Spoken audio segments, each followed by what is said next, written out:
Bonjour à chacune et chacun d'entre vous. Merci d'être fidèles à ces différents rendez-vous de cet échange que nous avons pendant cette semaine sous la conduite des Pères Cabre, notamment du Père Philippe Hugelet, qui est là. Merci. Cet après-midi, nous avons retenu comme titre l'appréhension de la vie trinitaire dans la vie de Thérèse Martin. Alors c'est un peu pompeux comme titre. Une fois qu'on l'a dit, on a tout dit et on n'a rien dit. Et en tout cas, en commençant, j'avais envie de vous dire, n'ayez pas peur. Il ne s'agit pas ici, avec un titre pareil, de craindre la vie trinitaire, de craindre le bon Dieu. Nous sommes ici chez Thérèse, à Bonne École. Il s'agit tout simplement d'essayer d'entrevoir comment Thérèse Martin a fait l'expérience et découvert la vie trinitaire dans sa vie personnelle. Il ne s'agit pas d'appréhender avec tremblement et frayeur, avec de l'orage dans l'air comme ce matin. Il s'agit de découvrir. Et pour bien découvrir, je vous invite à prendre le temps de la prière. Je vous salue Marie, pleine de grâce. Le Seigneur est avec vous. Vous êtes bénie entre toutes les femmes, et Jésus, le fruit de vos entrailles, est béni. Sainte Marie, Mère de Dieu, priez pour nous pauvres pécheurs, maintenant et à l'heure de notre mort. Amen. Au nom du Père, et du Fils, et du Saint-Esprit. Amen. Pour mémoire, Thérèse, dans ses écrits, et le Père Lemoine nous l'a rappelé hier, ne parle de la Trinité que 28 fois. Et nous faisons un colloque sur la Trinité à l'école de Thérèse. Donc, le challenge est difficile, n'est-ce pas? Ce n'est peut-être pas étonnant parce que, avant de parler de la Trinité, on a parlé du Père et du Fils et de l'Esprit Saint. Et la Trinité, dans l'usage courant, n'est venue que bien tard, au IXe siècle, lorsqu'on a commencé à en parler en liturgie, grâce à Charlemagne qui voulait mettre un peu d'ordre dans son empire et qui a poussé pour que l'on parle davantage de la Trinité en liturgie. Et c'est aussi à cette époque-là que bon nombre d'édifices religieux ont pris le vocable de la Trinité. La question qu'on peut se poser, c'est de savoir comment parler de Dieu aux enfants, puisque c'est dans la vie de Thérèse le sujet qui nous importe en commençant notre réflexion. Comment a-t-on parlé de Dieu et de la Trinité dans la vie de Thérèse? Est-il le bon Dieu, expression qui revient très souvent en ce XIXe siècle, dans les écrits de Madame Martin comme dans ceux de Thérèse? Est-il pour nous le Seigneur, comme nous avons peut-être davantage l'habitude de l'appeler par les temps qui sont les nôtres actuellement? L'appelle-t-on Dieu d'une réalité bien vague? Ou se révèle-t-il comme celui qui se fait proche et qu'on ne voit cependant pas? Avec les enfants, mais cela fonctionne aussi avec les adultes, je dis toujours, dans la prière, nommez celui auquel vous vous adressez. Vous parlez au Père, dites Père. Vous parlez au Fils, dites Jésus. Vous invoquez l'Esprit, dites Esprit Saint. Comme dans une famille où chacun a son nom, sans confusion, et répond à l'appel de son nom, pas toujours si on veut éviter un service à rendre à la maison, alors dans cette famille, petit à petit, vous prenez conscience de ce Dieu trinitaire qui vous habite, en le nommant tour à tour, et qui tour à tour se révèle distinctement et de plus en plus clairement comme celui qui est et Père, et Fils, et Esprit Saint. Les et entre le Père, le Fils, l'Esprit sont très importants. Ils soutiennent l'égalité des trois personnes divines. Ils ne sont pas facultatifs en liturgie et dans la prière des psaumes notamment. Parce que précisément, c'est l'interaction entre le Père et le Fils et l'Esprit Saint, dans un même mouvement éternel d'amour, qui fait vivre de toute éternité, dans la réalité de leur être même, et le Père, et le Fils, et l'Esprit Saint. Et donc, nous allons essayer d'appréhender, de découvrir à notre petite mesure comment Thérèse, d'abord à l'école de ses parents, Louis et Zélie Martin, au sein de leur famille, avec ses sœurs, puis plus tard au Carmel, comment Thérèse entre dans la révélation de ce Dieu trinitaire auquel nous croyons, qui lui donne de faire l'expérience spirituelle, dans l'épaisseur et le quotidien de sa vie ordinaire, de la présence tour à tour et du Père et du Fils et du Saint-Esprit, qui lui fait comprendre avec le cœur, de l'intérieur, dans un même mouvement, sa condition de baptisé, sa dignité de fille bien-aimée du Père, par Jésus le Fils, son divin époux, comme elle l'appellera, dans l'unité du Saint-Esprit. Nous cheminerons ensemble autour de 3 moments. Les premiers balbutiements à Alençon, puis le temps à Lisieux, au Buissonnet notamment, et enfin la maturité au Carmel. Les premiers balbutiements à Alençon. Thérèse dit qu'il s'agit là des années ensoleillées de ma petite enfance, dit-elle. Thérèse Martin, lorsqu'elle naît, va vite bénéficier d'un triple avantage. Elle est aimée en famille, premier avantage. Elle en comprendra plus facilement de façon intuitive l'amour de Dieu. Elle dit « Toute ma vie, le bon Dieu s'est plu à m'entourer d'amour. Mes premiers souvenirs sont empreints des sourires et des caresses les plus tendres. Et s'il avait placé près de moi beaucoup d'amour, il en avait mis aussi dans mon petit cœur, le créant aimant et sensible. Aussi, j'aimais beaucoup papa et maman, et leur témoignais ma tendresse de 1000 manières, car j'étais très expansive. » Ensuite, elle naît dans une famille très religieuse, que ne décourage pas la messe quotidienne dès 5h30 du matin, parfois sous la bruine et l'atmosphère embrumée et nacrée de la ville d'Alençon, encore endormie, et que réveille le pas alerte et décidé des parents Martin qui se pressent à la messe. Ne dit-on pas sur leur passage comme un réveil matin, « Tiens, voilà les Martins qui passent, il est 5h30 ». Zélie nous cite cela notamment lors d'une aventure qui lui est arrivée, un matin qu'elle a laissé Thérèse. Elle dit ceci: « Il m'est arrivé une drôle d'aventure dernièrement avec la petite. J'ai l'habitude d'aller à la messe de 5h30. Dans les premiers jours, je n'osais pas la laisser, mais voyant qu'elle ne se réveillait jamais, j'ai fini par me décider à la quitter. » Et dans cette histoire-là, que vous connaissez certainement, Thérèse est dans le lit et elle va tomber du lit et Zélie va la retrouver assise sur la chaise. Et dans une lettre fort délicieuse, elle dit appelez ça comme vous voulez, mais je ne sais pas comment ça s'est passé. En tout cas, certainement que le bon Dieu y était pour quelque chose. La lettre est beaucoup mieux écrite que ce que je suis en train de vous dire. Et puis le troisième avantage de Thérèse, c'est qu'elle bénéficiera de l'exemple de ses sœurs aînées, qu'elle essaiera d'imiter et de suivre. Elle dit ceci: « J'étais bien fière de mes deux grandes sœurs, et celle qui était mon idéal d'enfance, c'était Pauline. Lorsque je commençais à parler, que maman me demandait « À quoi penses-tu ?» la réponse était invariable: « À Pauline. » Une autre fois, je faisais aller mon petit doigt sur le carreau et je disais « J'écris Pauline. » Souvent, j'entendais dire que bien sûr, Pauline serait religieuse. Alors, sans trop savoir ce que c'était, je pensais « Moi aussi, je serai religieuse. » C'est là un de mes premiers souvenirs et depuis, jamais je n'ai changé de résolution. Ce fut vous, ma mère chérie, que Jésus choisit pour me fiancer à lui. Vous n'étiez pas alors auprès de moi, mais déjà un lien s'était formé entre nos âmes. Vous étiez mon idéal. Je voulais être semblable à vous, et c'est votre exemple qui, dès l'âge de 2 ans, m'entraîna vers l'époux des Vierges. 2 ans. Regardons ensemble, dans ces premiers balbutiements à Alençon, si vous le voulez bien, les mots de la prière. L'esprit de prière. Thérèse va apprendre auprès de sa maman une prière d'offrande pour commencer la journée, comme tous les petits-enfants de l'époque, les enfants des familles catholiques à l'époque. Et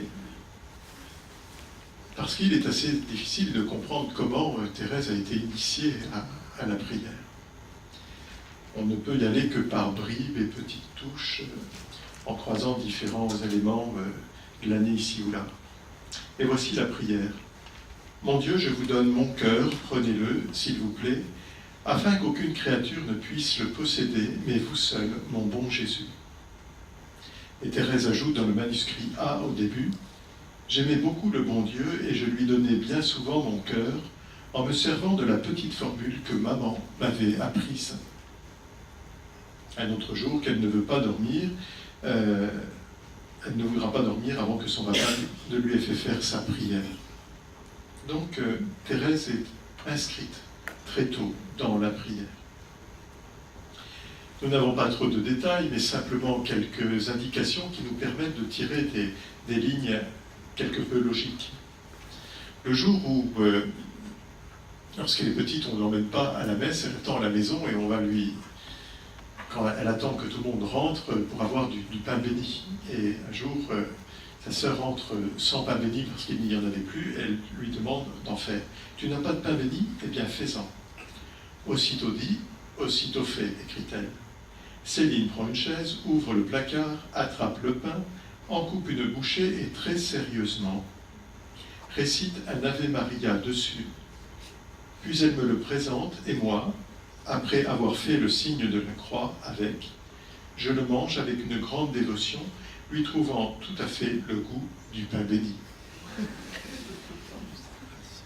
Tout au long de cet après-midi, nous allons lire beaucoup de passages comme ça parce que nous allons directement à la source et c'est délicieux d'entendre Thérèse nous dire ou nous redire des choses, ou d'entendre Madame Martin par exemple. Donc, en ayant ce petit détail-là, nous découvrons que, elle est familière de l'Ave Maria et elle est familière du signe de la croix puisqu'avec son pain béni, elle se signe. Et comme disait le Père Lemoine hier, c'est déjà une prière trinitaire adressée et au Père et au Fils et à l'Esprit Saint. Et nous pouvons déduire que si elle est familière déjà du Je vous salue Marie, elle est évidemment familière du Notre Père, car l'un ne va pas sans l'autre. À propos de Thérèse, sa mère écrit et décrit l'attitude de Thérèse dans la prière. Cette pauvre petite fait notre bonheur, elle sera bonne, on voit déjà le germe. Elle ne parle que du bon Dieu. Elle ne manquerait pas pour tout à faire ses prières. Je voudrais que tu la vois réciter de petites fables. Jamais je n'ai rien vu de si gentil.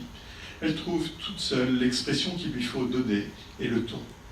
Mais c'est surtout quand elle dit « Petit enfant à tête blonde, où crois-tu donc qu'est le bon Dieu ?»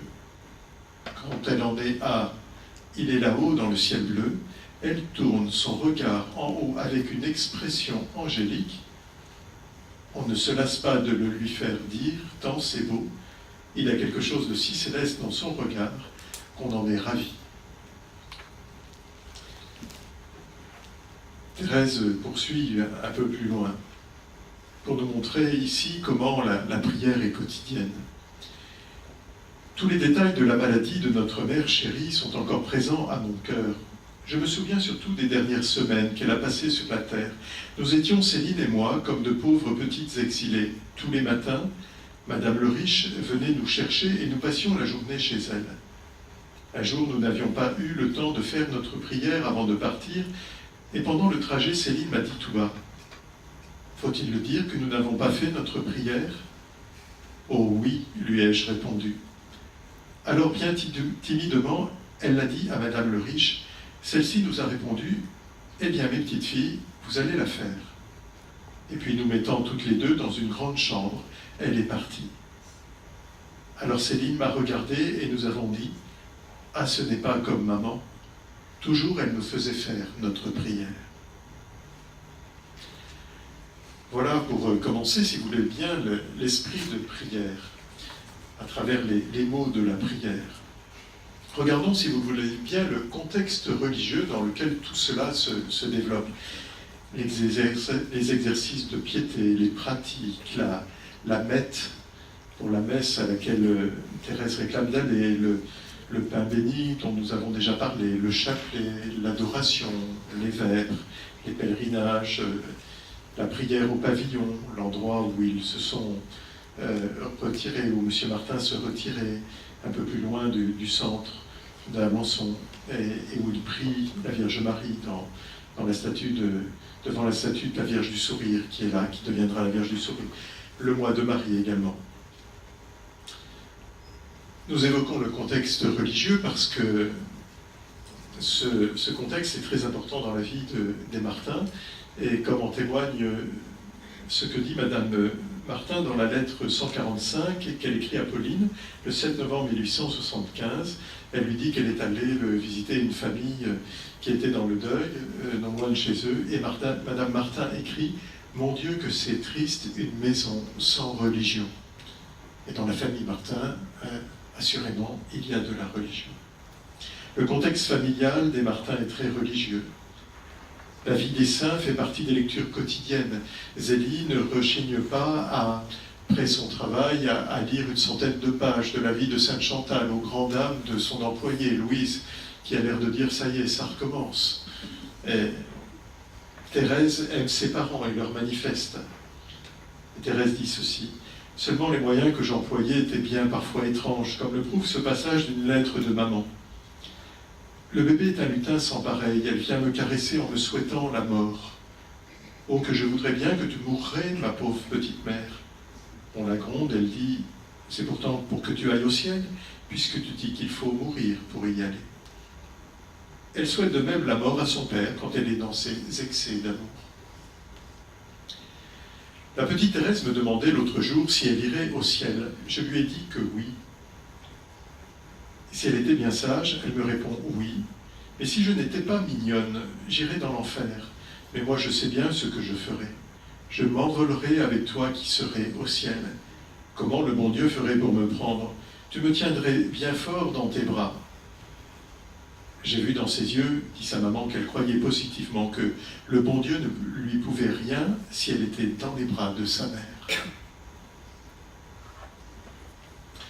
Dans une autre lettre du 14 mars 1875 à sa belle-sœur, l'épouse d'Isidore Guérin, son frère, elle parle de Thérèse qui veut aller à la Mette. Et cela doit vous rassurer si vous avez des enfants qui ne parlent pas très bien. Un jour, on finit par parler à peu près correctement. Et Thérèse est de cela. La lettre 130, si vous avez le loisir d'aller la voir et de la relire ou de la lire, allez-y, parce que c'est... D'abord, elle est pleine de renseignements, elle est assez amusante. On est dans le temps du jubilé, et pour le temps du jubilé, il y a plein d'exercices à faire, manque de chance. Madame Martin a manqué les prières qu'il fallait réciter. Écoutez bien, pour se rattraper, voilà sa pénitence. Pour ma peine, je suis obligé de faire 5 fois le tour de la ville. On demandera tout à l'heure combien ça fait de kilomètres aux personnes qui sont d'Alençon. J'ignorais que je serais tenu à cette pratique, cela m'apprendra pour une autre fois. Je ne sais s'il en est de même partout, mais ici, ceux qui ne suivent pas les 3 processions ont 15 fois 4 églises à visiter. Ça ne rigole pas. Voilà, donc c'est le jubilé, voilà, et voilà ce qui nous importe. Thérèse va toujours bien, elle est une mine de prospérité, elle est intelligente, elle a des conversations très amusantes. Elle sait déjà prier le bon Dieu. Tous les dimanches, elle va à une partie des vêpres, et si par malheur on omettait de l'y conduire, elle pleurerait sans se consoler. Voilà quelques semaines, on l'avait promenée le dimanche. Elle n'avait pas été à la Mette, avec 2 T, comme elle le dit. En rentrant, elle a poussé des cris perçants en disant qu'elle voulait aller à la Mette. Elle a ouvert la porte et s'est sauvée sous l'eau qui tombait par torrent dans la direction de l'église. On a couru après elle pour la faire rentrer, et ces cris ont duré une bonne heure. Elle me dit tout haut dans l'église, « Moi j'ai été à la Mette, là, j'ai bien prié le bon Dieu. » Voilà, etc. Donc, si vos enfants ou petits-enfants ne parlent pas encore bien, ne vous tracassez pas, ça viendra. Dans ce contexte religieux, il y a les pratiques. Les pratiques, ce sont des petits sacrifices que l'on fait et que l'on va compter comme sur un collier de perles. N'ayant que de bons exemples autour de moi, dit-elle, je voulais naturellement les suivre. Voici ce qu'elle écrivait en 1876. Jusqu'à Thérèse, dit Madame Martin, jusqu'à Thérèse qui veut parfois se mêler de faire des pratiques. C'est une charmante enfant, elle est fine comme l'ombre, très vive, mais son cœur est sensible. L'autre jour, elle était chez l'épicier avec Céline et Louise. Elle parlait de ses pratiques et discutait fort avec Céline. La dame a dit à Louise, « Qu'est-ce qu'elle veut donc dire quand elle joue dans le jardin? On n'entend parler que de pratique. » Madame Gaucherin avance la tête par sa fenêtre pour tâcher de comprendre ce que veut dire ce débat de pratique. Ils sont familiers du pain béni, et puis il y a aussi les conférences spirituelles auxquelles se livrent Céline et Thérèse. Alors elles ont des réparties bien rares à leur âge, et Madame Martin dit cela de Thérèse, elle en remontre à Céline qui est le double plus âgée. Céline disait l'autre jour, « Comment cela se fait que le bon Dieu peut être dans une si petite hostie ?» La petite a dit, « Ce n'est pas si étonnant puisque le bon Dieu est tout-puissant. » Qu'est-ce que veut dire tout-puissant? Mais c'est de faire tout ce qu'il veut. Le dimanche, on n'a pas grand loisir, comme le dit Madame Martin dans une lettre, la lettre 160, qu'elle prend le temps cependant d'écrire à Pauline, ce dimanche-là. Elle écrit « Les dimanches d'été, on a peu de loisirs à la maison. Toute la journée se passe à l'église ou en promenade. » Et voici, si vous voulez, un programme dominical chez les Martins dans la lettre 159 du 14 mai 1876, la lettre précédente à Pauline. Elle écrit ceci. « Je commence ma lettre un peu avant la grand-messe, car cet après-midi, j'ai l'intention d'aller faire un petit tour avant les vêpres. Après, ce n'est pas facile. Il faut conduire Léonie au catéchisme de persévérance, mais c'est la dernière fois, car la deuxième communion solennelle aura lieu le dimanche 21 mai. » Puis Madame Martin parle de Léonie. Pour finir sur ce contexte religieux familial, on pourrait encore citer pêle-mêle à travers différentes lettres.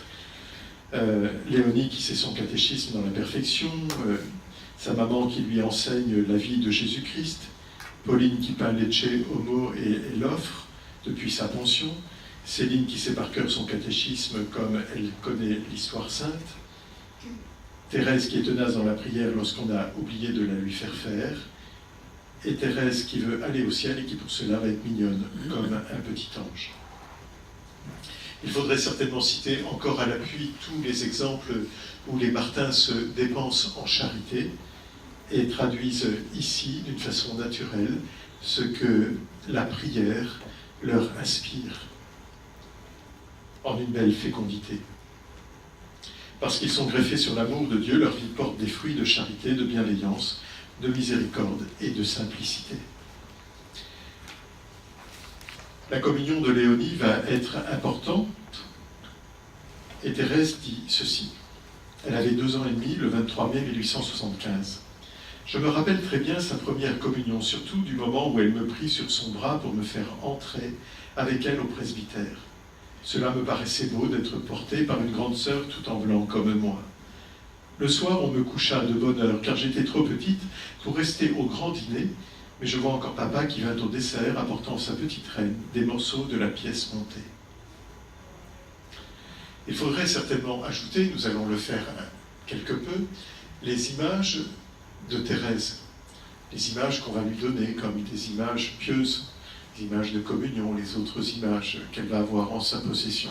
Et je vous propose une petite pause en images, d'images qui ont été offertes à Thérèse ou qui proviennent de sa famille.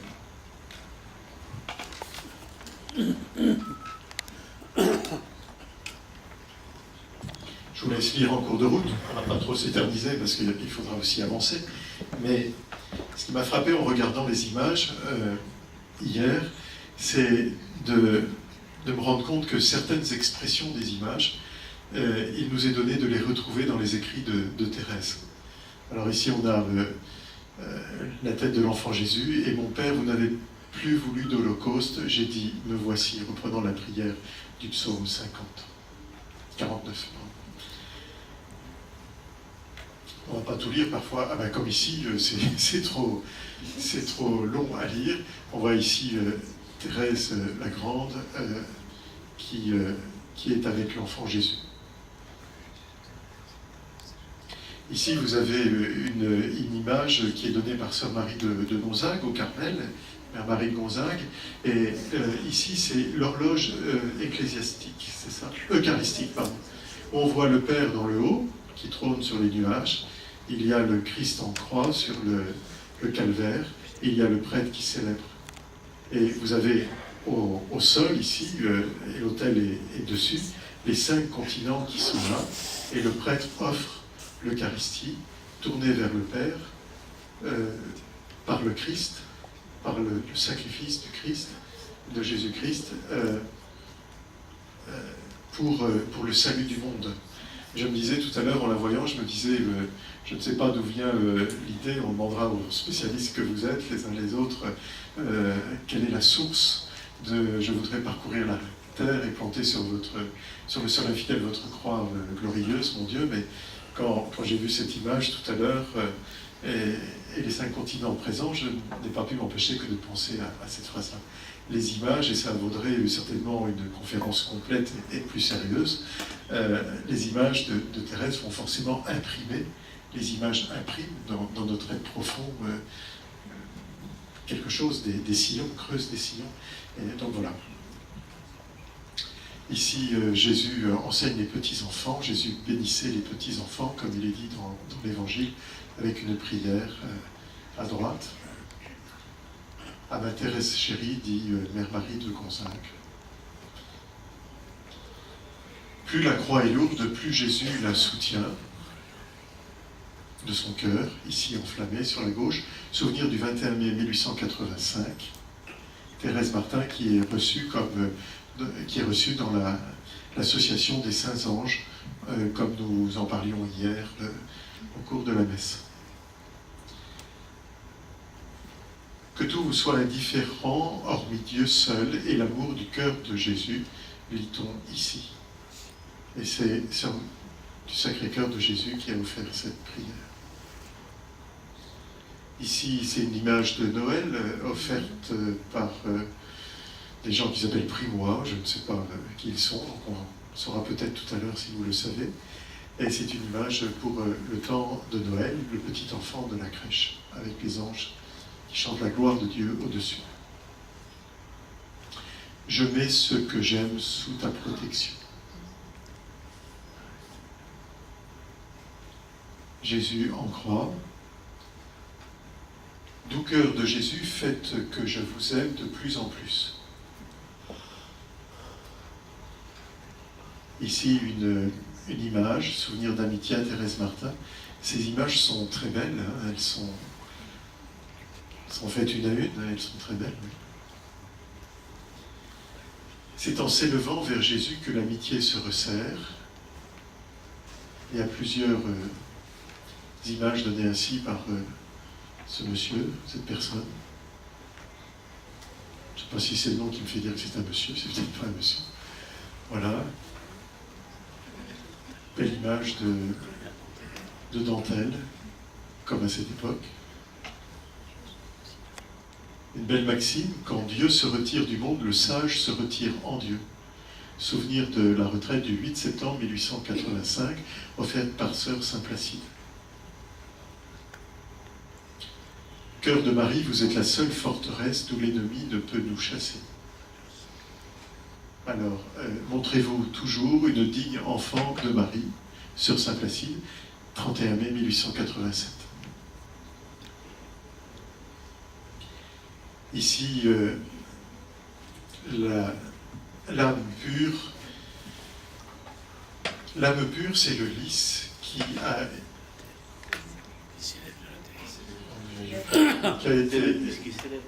s'élève de la terre et fleurit le plus haut possible. Le parfum de l'innocence attire Jésus, mais comme le lys fleurit, c'est ça, entouré d'épines, de 1000. J'ai lu cet après-midi, je ne sais plus, de plus beau. Ainsi, pour les rendre plus purs, Dieu visite par la souffrance les âmes qui lui sont consacrées. Merci. Ouf. Voilà. Mais cette parole est profonde. Hein. certainement qu'elle a aidé Thérèse à entrer dans cette oblation d'elle-même. Voilà, Marie, Jésus tourné vers le Père. Jésus. Et on arrête là pour l'instant. La récréation est terminée.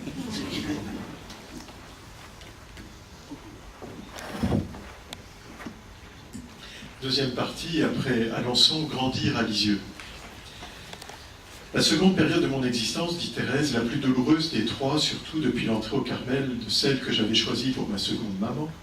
Cette période s'étend depuis l'âge de 4 ans et demi jusqu'à celui de ma 14e année, époque où je retrouvais mon caractère d'enfant tout en entrant dans le sérieux de la vie. La vie au buissonnet. Nous allons parler de la vie au buissonnet, puis du catéchisme de Thérèse, et puis ensuite des 3 C, communion, confirmation, confession.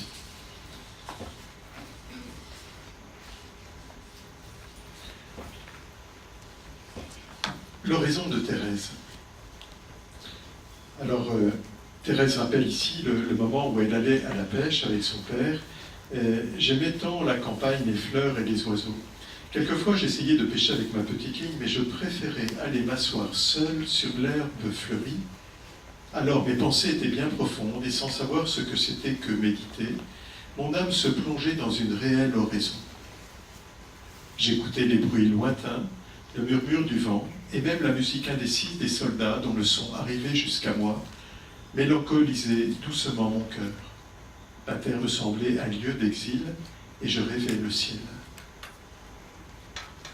L'après-midi passait vite, et bientôt il fallait rentrer au buissonnet.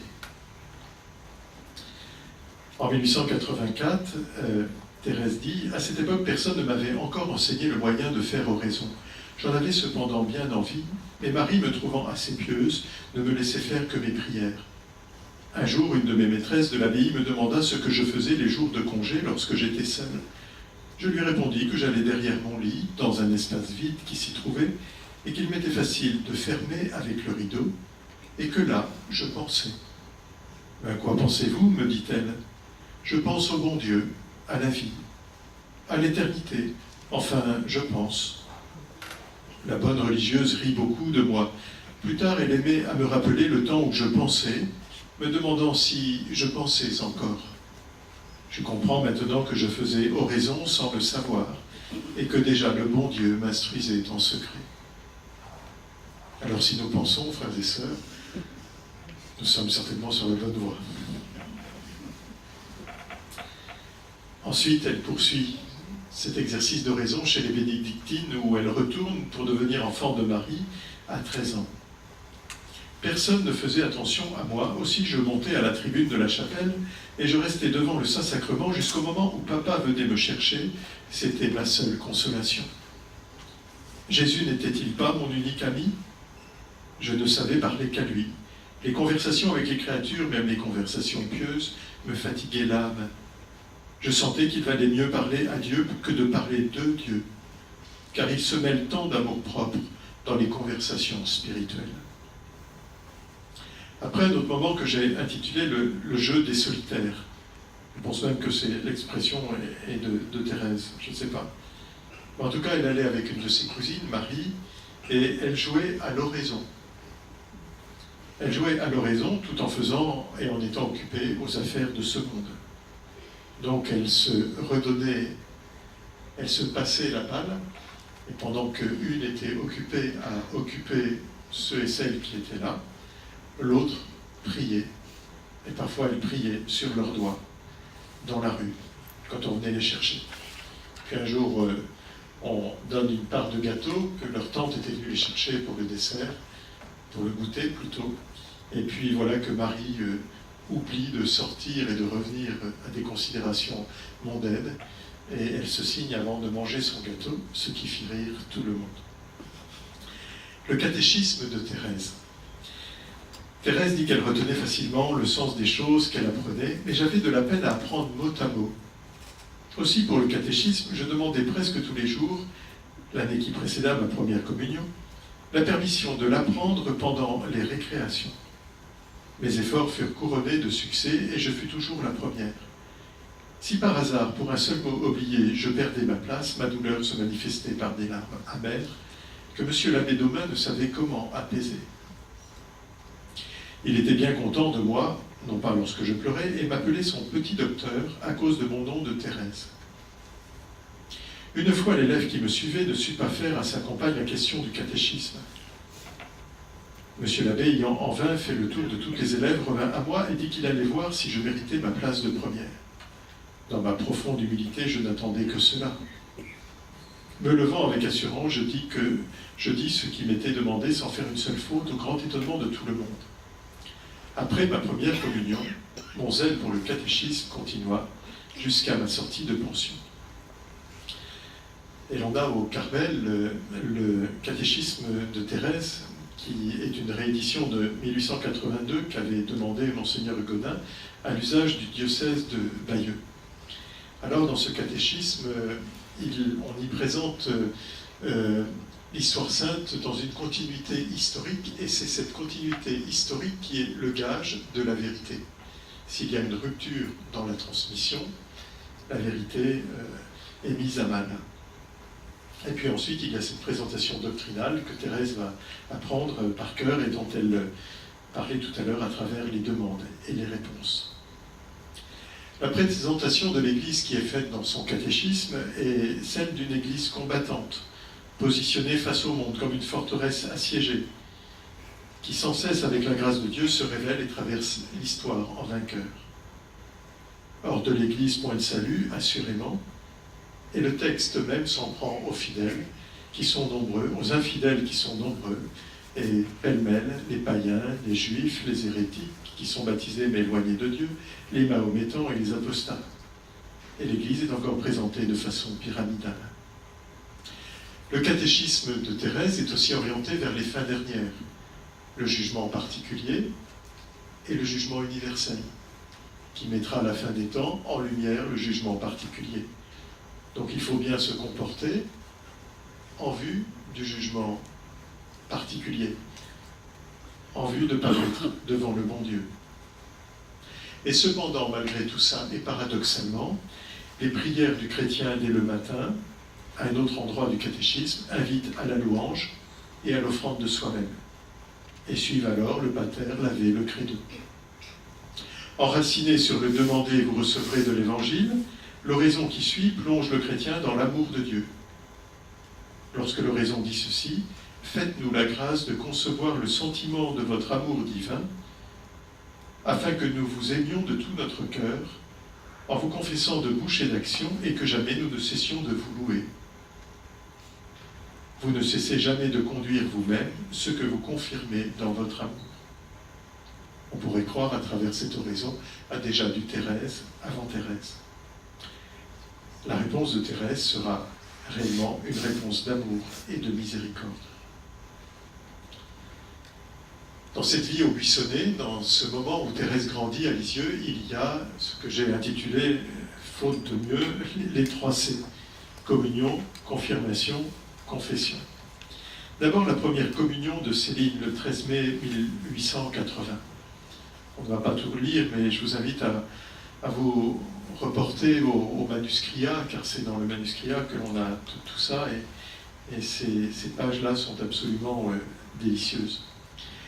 Et Thérèse va saisir l'occasion de la première communion de Céline pour commencer une vie nouvelle. Elle dit, j'avais entendu dire qu'à partir de la première communion, on commençait une nouvelle vie. Eh bien, sans attendre la mienne, je résolus de commencer, moi aussi, en même temps que Céline. Céline va en retraite pendant 3 jours.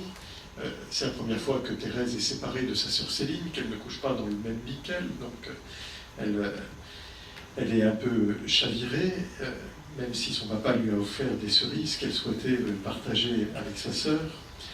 Et le jour de la première communion arrive donc, et en me réveillant le matin, dit-elle toute seule dans le grand lit, je me sentis inondée de joie. C'est aujourd'hui, le grand jour est arrivé. Je ne me lassais pas de répéter ces paroles. Il me semblait que c'était moi qui allais faire ma première communion. Je crois que j'ai reçu de grandes grâces ce jour-là, et je le considère comme un des plus beaux de ma vie. La communion de sa sœur. Thérèse Elfre fera sa première communion le 8 mai 1884.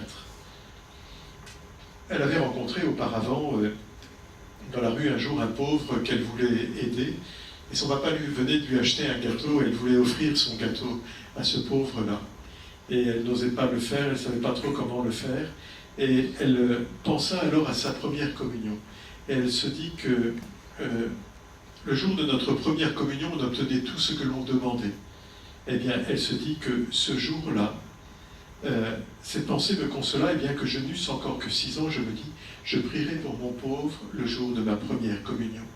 Je tins ma promesse 5 ans plus tard, et j'espère que le bon Dieu exauça la prière qu'il m'avait inspiré de lui adresser pour un de ses membres souffrants.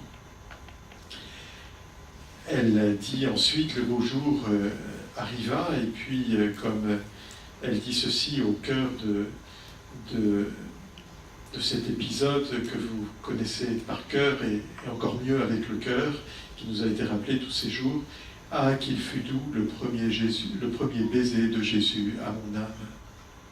Qu'il fut doux le premier baiser de Jésus à mon âme. Ce fut un baiser d'amour, je me sentais aimé, et je disais aussi, je vous aime. Je me donne à vous pour toujours. » Ce jour-là, ce n'était plus un regard, mais une fusion. Il n'était plus deux. Thérèse avait disparu comme la goutte d'eau qui se perd au sein de l'océan. Jésus restait seul, il était le maître, le roi. Elle parle ensuite de sa maman qui est au ciel. Sa maman ne lui manque pas, puisqu'elle l'a sait au ciel.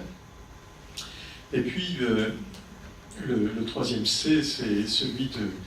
Le deuxième C, c'est celui de la première confession de Thérèse, qu'elle vit fin 1879, début 1880.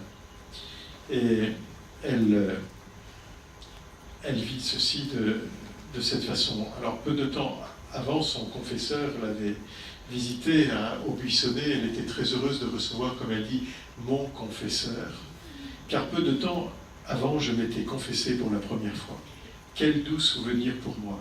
Et en allant reprendre, je me disais que cette confession de Thérèse pourrait être un aiguillon pour nous si nous hésitons à retourner vers le confessionnal. Oh, ma mère chérie, avec quel soin ne m'aviez-vous pas préparé, me disant que ce n'était pas un homme, mais au bon Dieu que j'allais dire mes péchés. J'en étais vraiment bien convaincu. Aussi, je fis ma confession avec un grand esprit de foi.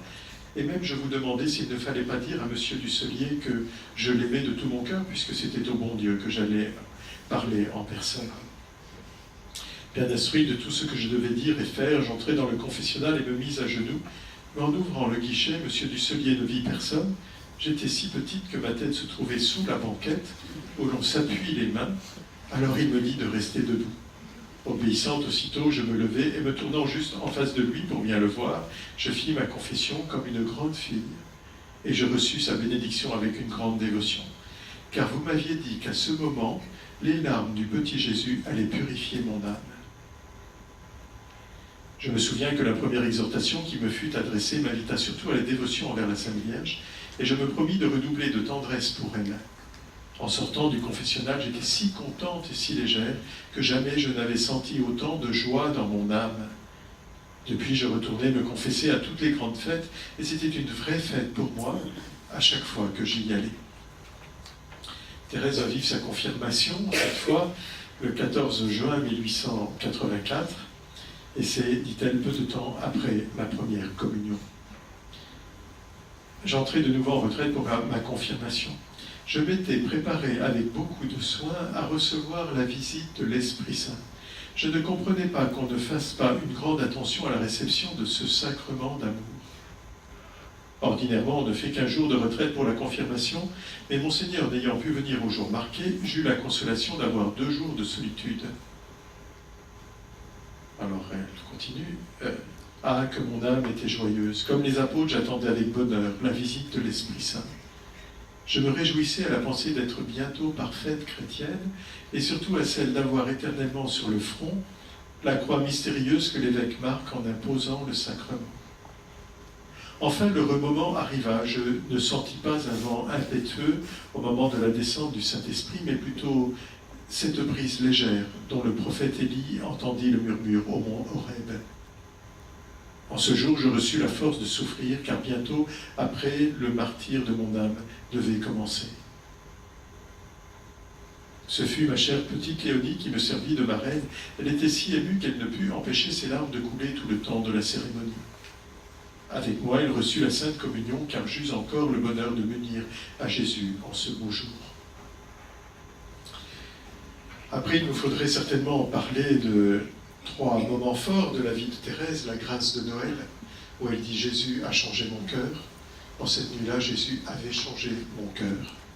Il lui redonne cette force d'âme qui lui manquait depuis la mort de sa maman. Il faudrait certainement parler aussi de Jésus en croix un dimanche à la cathédrale sur l'image qui tombe de son missel et qui va décider de sa vocation. C'est en juillet 1887 où elle entend le cri de Jésus sur la croix retentisser aussi continuellement dans mon cœur, j'ai soif.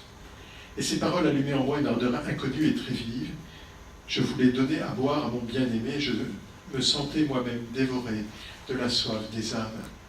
Ce n'était pas encore les âmes des prêtres qui m'attiraient, mais celles des grands pécheurs. Je brûlais du désir de les arracher aux flammes éternelles.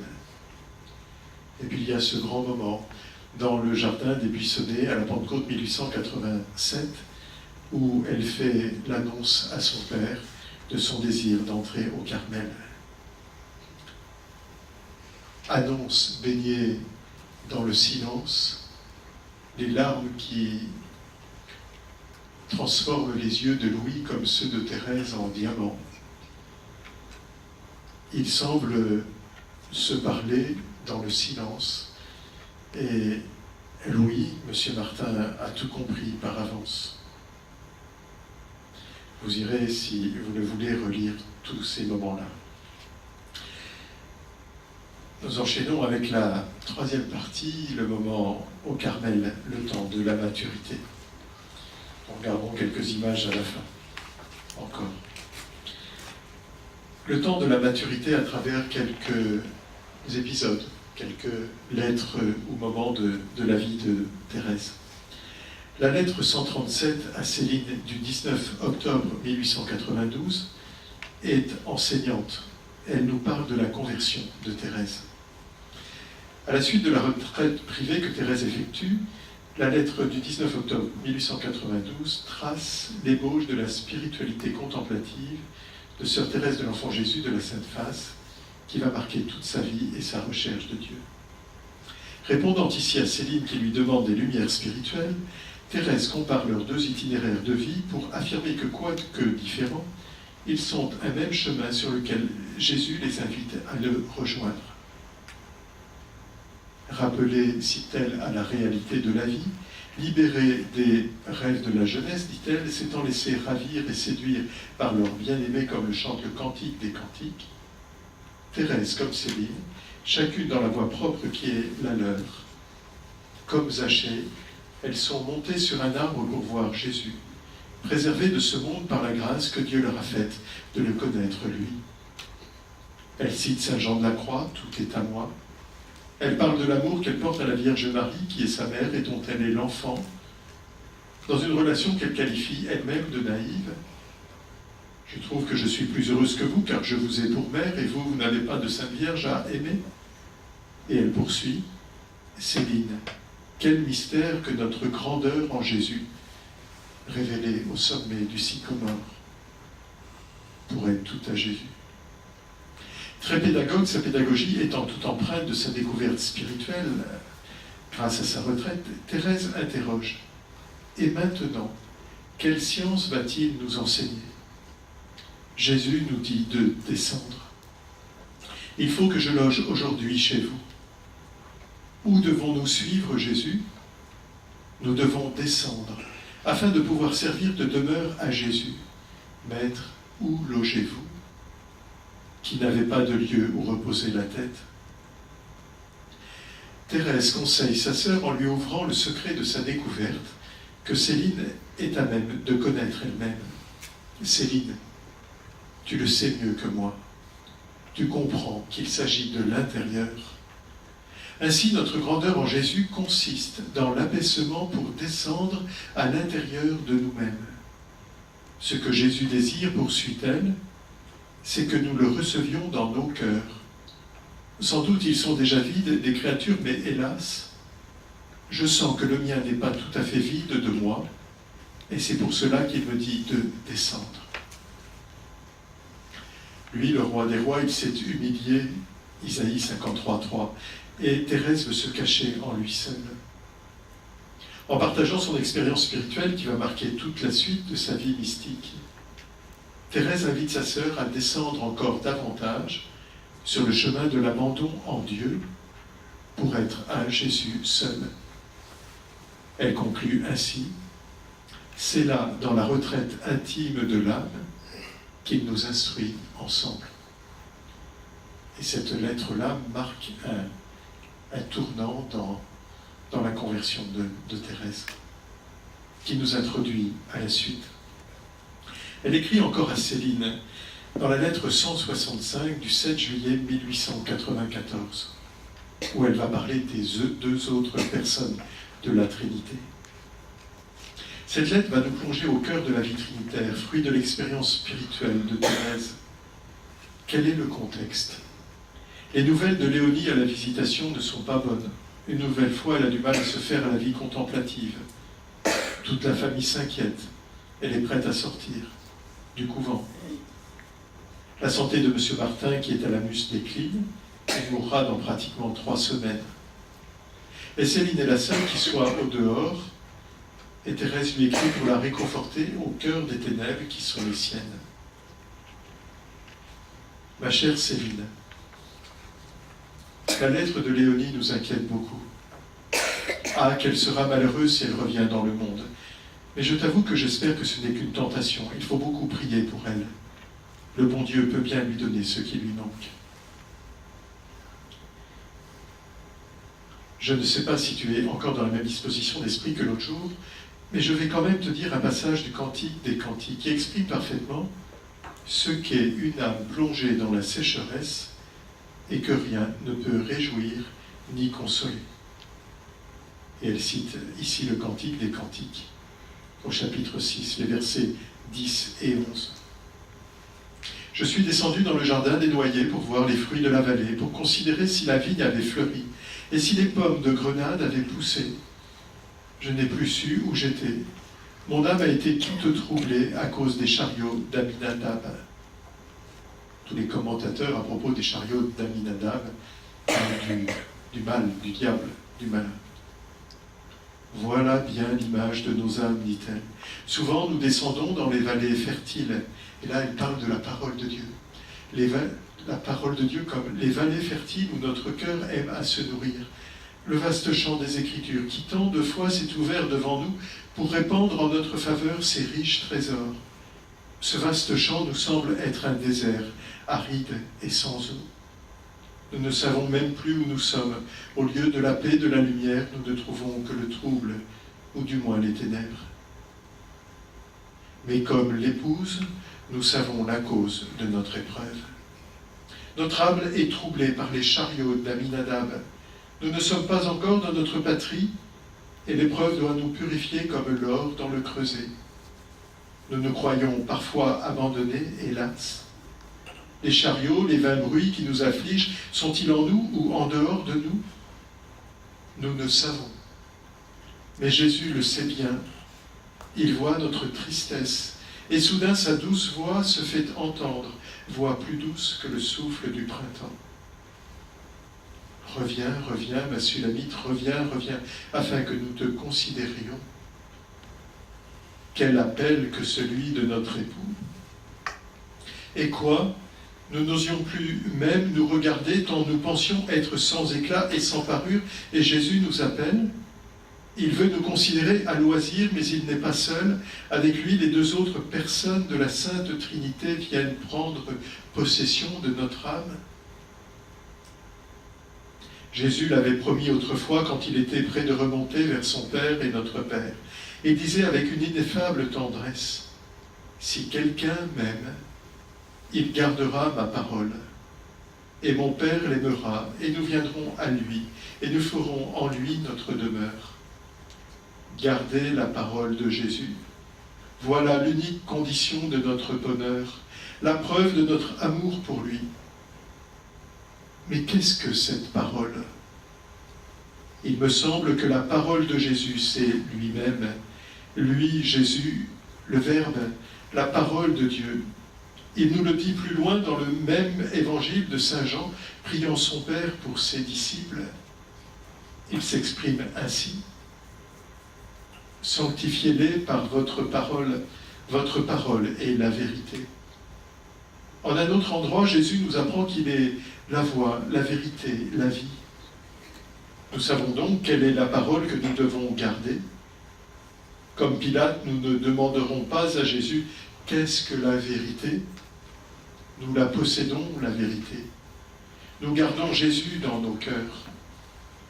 Souvent, comme l'épouse, nous pouvons dire que notre bien-aimé est un bouquet de myrrhe, qu'il est pour nous un époux de sang. Mais comme il nous sera doux d'entendre un jour cette parole si douce sortir de la bouche de notre Jésus. C'est vous qui êtes demeurés constamment avec moi dans toutes les épreuves que j'ai eues. Aussi je vous ai préparé mon royaume, comme mon Père me l'a préparé. Les épreuves de Jésus, quel mystère! Il a donc des épreuves, lui aussi? Oui, il en a, et souvent il est seul à fouler le vin dans le pressoir. Il cherche des consolateurs, mais ne peut pas en trouver.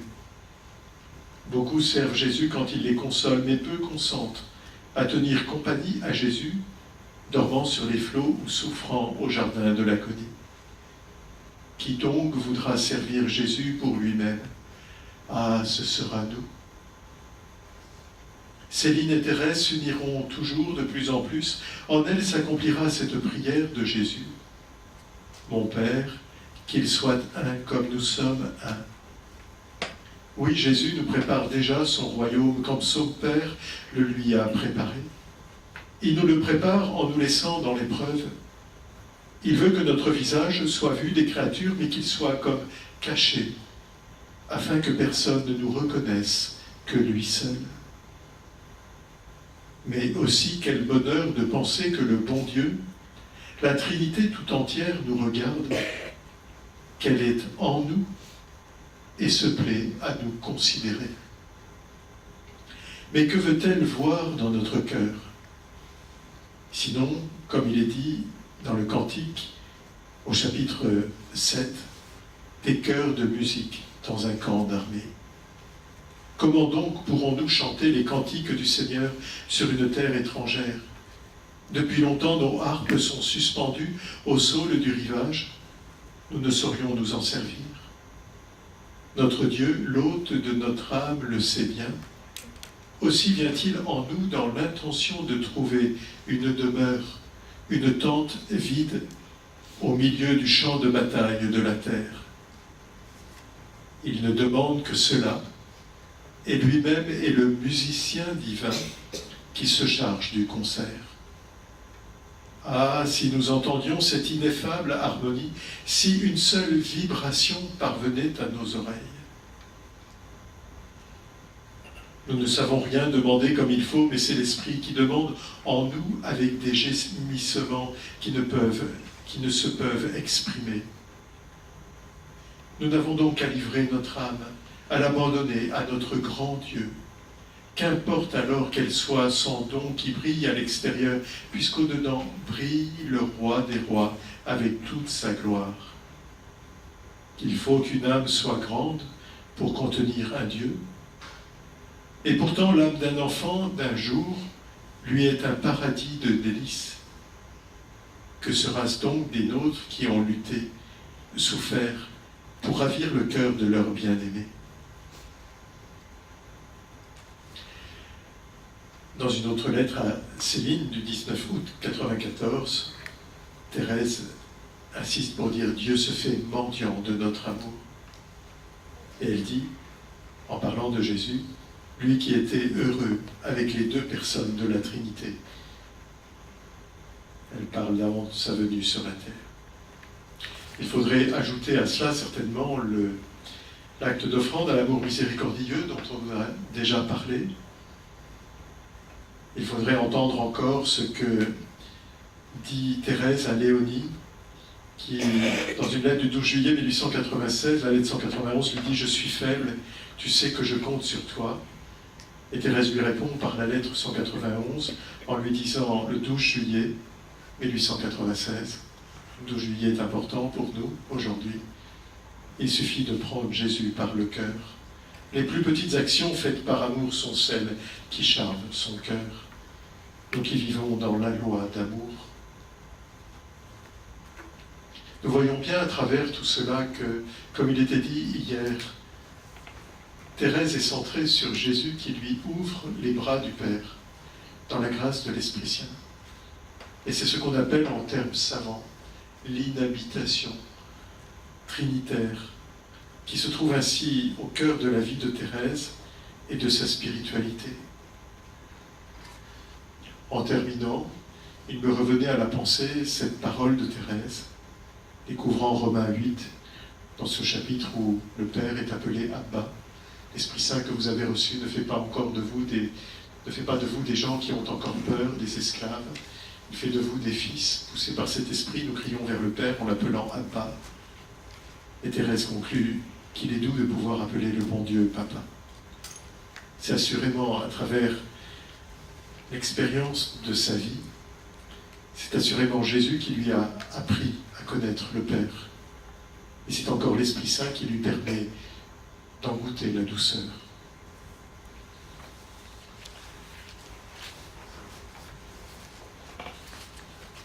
Nous avons choisi de donner une large part aux citations de Thérèse et je vous inviterai largement à vous perdre dans les écrits de Thérèse ou des parents Martin, parce qu'ils sont une mine spirituelle pour nos propres vies et nos réponses d'amour à l'appel de Jésus. Et notamment ces derniers épisodes, ces derniers moments de la maturité de Thérèse au Carmel et cette lettre 165 que nous avons lue abondamment ensemble. Voilà, merci. Bonne fin d'après-midi. Vous allez pouvoir bouger comme vous le voulez parce que l'heure vient de passer. Mais pour ceux qui le souhaitaient, il y a encore une vingtaine de diapositives, donc vous pourrez bouger librement ou rester dans les 5 minutes qui demandent, qui subsistent. Après peut-être une intervention ou l'autre pour donner quelques rendez-vous. Le prochain est à 18h au Carmel. Le prochain rendez-vous est à 18h au Carmel pour ceux qui le souhaitent. Samedi, la journée des malades et dimanche. Tu veux le dire? Sinon je vais me faire perroquer. Bien, merci Olivier.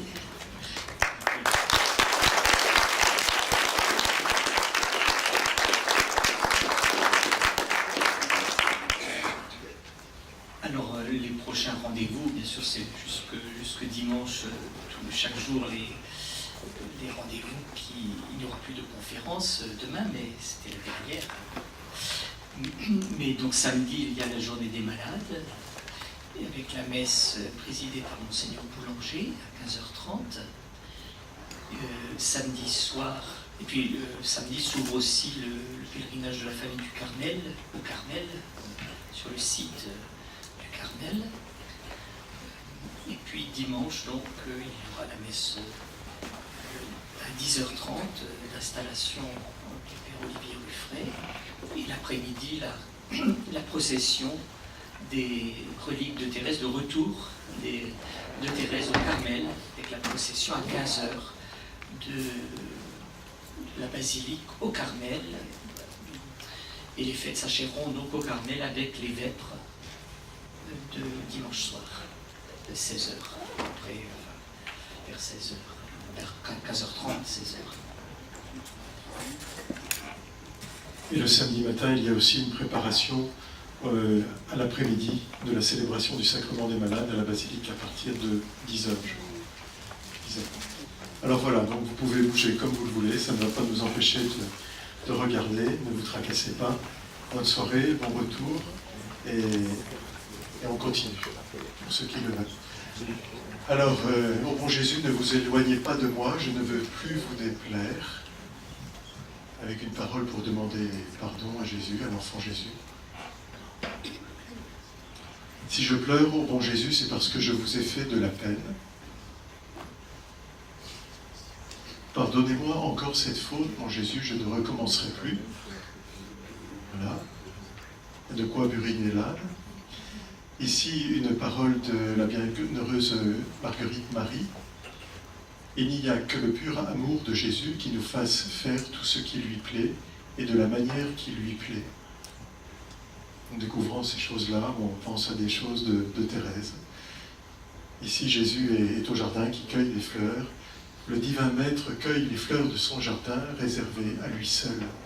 Tout sera pour vous, Seigneur, les fleurs et les fruits. Il y a une résonance de ce que l'on peut connaître de Thérèse par derrière, à travers ses poésies, ses écrits, etc. Alors ici, c'est un souvenir de sa première communion d'une amie, Jeanne Anguet Léforgette, le 8 mai 1884. Il n'y a qu'un seul abri où Jésus, cet abri, c'est vous.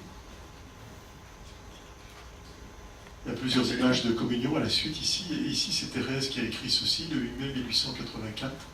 Au prodige ineffable de son sang adorable, Jésus vous nourrit tous. Enfants, l'aimerez-vous? Oui, Seigneur, je vous aime plus que tout, que moi-même. Pas que de plus en plus, je vous aime, ô Jésus. Je me suis posé la question, ne sachant pas, Patrick, tu peux peut-être nous aider, si c'est de Thérèse même ou si elle a recopié, à moins que quelqu'un d'autre sache.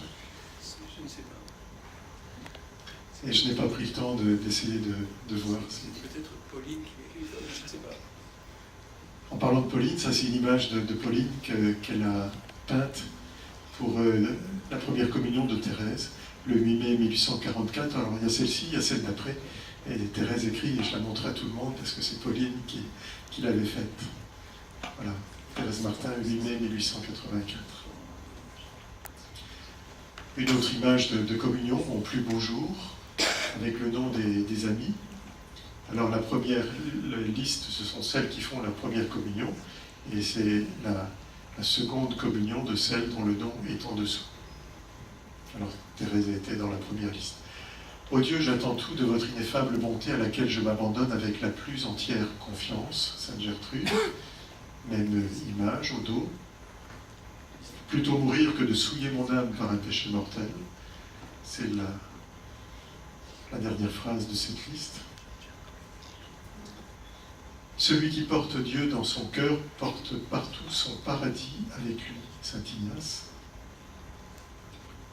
Nous disons en entendant tout ça que ces paroles gardées par Thérèse dans ses livres et puis certaines autres au Carmel façonnent l'esprit de Thérèse. Que ce jour soit béni entre tous les jours que le Seigneur a fait, saint François de Sales. Seigneur Jésus, prenez mon âme, elle se donne à vous pour toujours. Je me donne à vous dans l'innocence, vous conjurant de la garder et de la défendre en moi contre les tentations du monde. L'abbé Pereire, c'est ça? Ensuite, pensez à Dieu, il pensera à vous. Vénérable Père Antoine du Saint-Sacrement, première communion de Thérèse, Jésus seul suffit à mon cœur. Souvenir du 8 mai 84, donné par Sœur Marie de l'Immaculée Conception. Alors pour sa première communion, Thérèse a tout un lot d'images offertes par les sœurs du Carmel. Elle est très gâtée. Le serment sacré, je renonce à Satan, je m'attache à Jésus pour toujours. Alors ça, c'est Sœur Saint Placide qui écrit ça.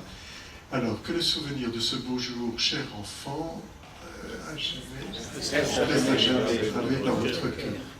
Abbaye Notre-Dame du Pré, le 8 mai 1884. Elle a 1000 nuances, la croix de Jésus, afin que chacun y trouve la sienne. J'ai trouvé intéressante cette parole. Heureux celui qui soutient l'espérance. Heureux que celui que soutient l'espérance. Donné par Sœur Sainte Thérèse, toujours ce même 8 mai 1884. Ici, les saints désirs d'un jeune enfant qui se prépare à sa première communion. Voilà. Avec beaucoup de résolutions. Puis un regard jeté vers le ciel, qui a peut-être aidé Thérèse à penser à cette parole. La prière, c'est comme un regard jeté, un élan du cœur, un regard jeté vers le ciel, donné par Céline en 1884. La petite fleur du divin prisonnier, hier le Père Lemoine nous parlait de Jésus prisonnier au tabernacle et prisonnier de nos cœurs. Donc il y a plusieurs images comme ça qui ont été données à Thérèse. Et la suivante, on devrait voir Jésus ici prisonnier au tabernacle. Petite fleur du divin prisonnier. Jésus se donne à moi pour être mon guide et ma lumière et ma force. La vie est si courte pour gagner le ciel que chaque moment perdu vaut des larmes, nous introduit à l'instant présent. Timide violette et douce humilité fleurissent à l'ombre du bois. La croix sur la terre sont des couronnes au ciel.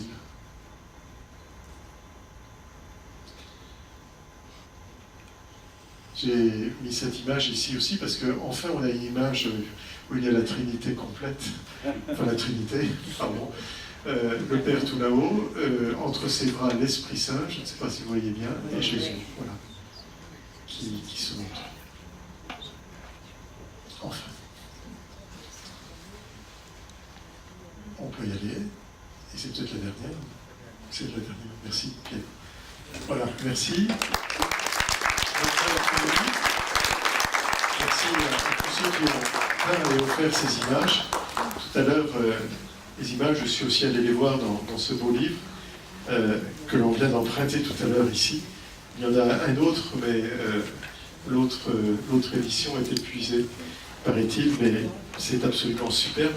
Et je trouve que les images de Thérèse ou les peintures qu'elle a faites ou qu'elle a reçues ou vues sont des enseignements qui contiennent une profondeur théologique qui nous enseigne bien.